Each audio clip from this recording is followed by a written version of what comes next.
বন্যার্তদের জন্য বিসিবির কোটি টাকা অনুদান। ভয়াবহ বন্যার কবলে পড়েছে দেশের অন্তত ১৩টি জেলা, যার মধ্যে ফেনী, কুমিল্লা, নোয়াখালী ও চট্টগ্রামের বেশ কয়েকটি উপজেলা বেশি বিপর্যস্ত। এই অবস্থায় গত শুক্রবার বন্যার্ত মানুষের পাশে দাঁড়ানোর ঘোষণা দিয়েছিল বাংলাদেশ ক্রিকেট বোর্ড বিসিবি। এরপর আজ শনিবার ১ কোটি টাকা দিয়ে বন্যার্তদের পাশে থাকার ঘোষণা দিয়েছেন বিসিবি সভাপতি ফারুক আহমেদ। এদিন সন্ধ্যায় গণমাধ্যমের মুখোমুখি হয়ে বিসিবি সভাপতি এই ঘোষণা দেন। এরপর ফারুক আহমেদ বলেন, এই অ্যামাউন্টটা এখন পর্যন্ত চিন্তা করেছি, এর বাইরে আমরা সবসময় সাহায্য করতে চাই।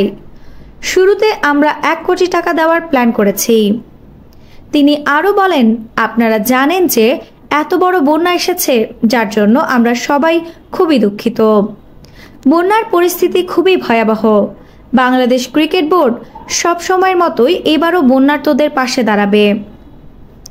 আমরা সেনাবাহিনীর মাধ্যমে ত্রাণ পাঠাচ্ছি। এরপর একটা ফান্ড আছে প্রধান উপদেষ্টার, ওখানে আমরা একটা নগদ টাকা দেওয়ার চিন্তা ভাবনা করছি। বিসিবির পাঠানো ব্যাগে কি কি থাকছে এ নিয়ে ফারুক বলেন, একটা ব্যাগে শুকনো খাবার থাকে, আপনারা জানেন রান্নার সুযোগ নেই। চিরা, মুড়ি, গুড়, বিস্কুট, মোমবাতি, লাইট, স্যালাইন এগুলো দেওয়া হয়েছে।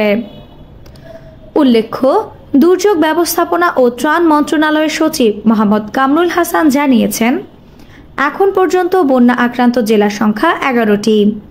এইসব জেলায় এখন পর্যন্ত ৪৯,৩৮,১৪৯ জন মানুষ ক্ষতিগ্রস্ত হয়েছেন।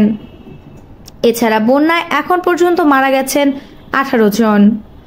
দুর্ভোগ মোকাবেলায় ৩,৫২৭টি আশ্রয়কেন্দ্র খোলা হয়েছে। এসব আশ্রয়কেন্দ্রে ২,৮৪,৮৮৮ জন আশ্রয় নিয়েছেন। আফসানা নওরিন, বাংলা স্পোর্টস।